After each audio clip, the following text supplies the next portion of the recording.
చేసినప్పుడు ఈ పాకాల కొత్తగూడెం మండలం నర్సంపేటలో ఉండే.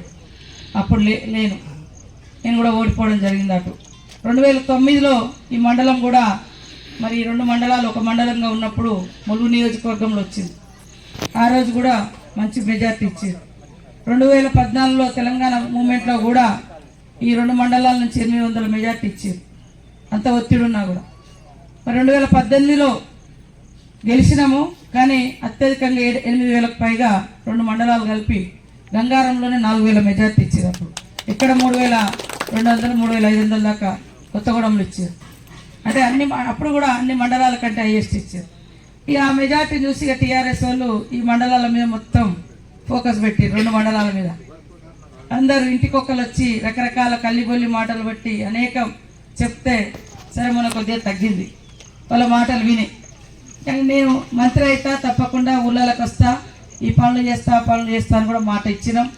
మాట ప్రకారం ఈరోజు ముఖ్యమంత్రి గారు కూడా మనకు వీలైనంత అవకాశాలు ఇస్తూ పేదవాళ్ళకి ఇల్లులు కానీ, రైతుల గురించి కానీ, మహిళలకు వడ్డీ లేకుండా రుణాలు కానీ, మరి అదేవిధంగా ఊళ్ళల్లో సబ్స్టేషన్ కరెంటు సబ్స్టేషన్ కానీ, ఇట్లా ఎన్నో సన్నబియ్యం పథకం కానీ, 200 యూనిట్ల కరెంటు పథకం కానీ ఇట్లా తీసుకొస్తా ఉన్నాం.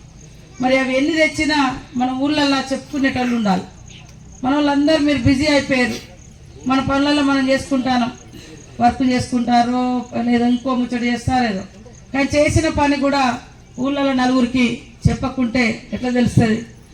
కాబట్టి చేసిన పని చెప్పుకోవడంలో వెనుకబడిపోతున్నాం.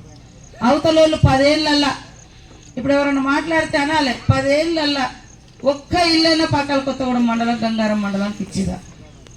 ఒకే ఒకటి అక్కడ గాంధీనగరం పక్కన బట్టి 20 ఇళ్ళు 25 ఇళ్ళు కడతామని చెప్పి 100 లారీలు ఇసుక తీసుకుపోయి ఎక్కడ దోలిలో తెలియదు. కాకపోతే పాకాల కొత్తగూడెం ఇళ్ళకు అనేది వచ్చారు. ఎక్కడి నుంచి? గోదావరి నుంచి, ములిగేరి నుంచి.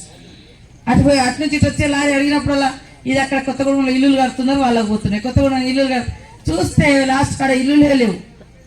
మొండి కూడా లేచి ఇంకా కంప్లీట్ కూడా కానట్టు. నేను మొన్నటి నుంచి గత ఎమ్మెల్యే అయినప్పటి నుంచి ఎంబడి పడుతున్నాం అవైనా కంప్లీట్ చేద్దామని.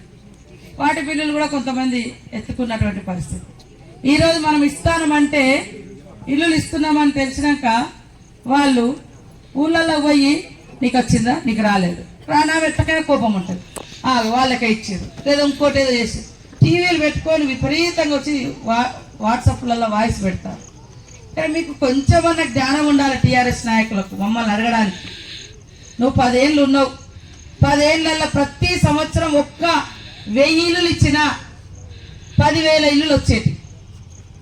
ప్రతి సంవత్సరం 1000 ఇల్లులు ఇచ్చినా కొత్తగూడెం మండలానికి 1000 ఇల్లులు వచ్చేటి, గంగారం మండలానికి 1000 ఇల్లులు వచ్చేటి 10 ఏళ్ళల్లో.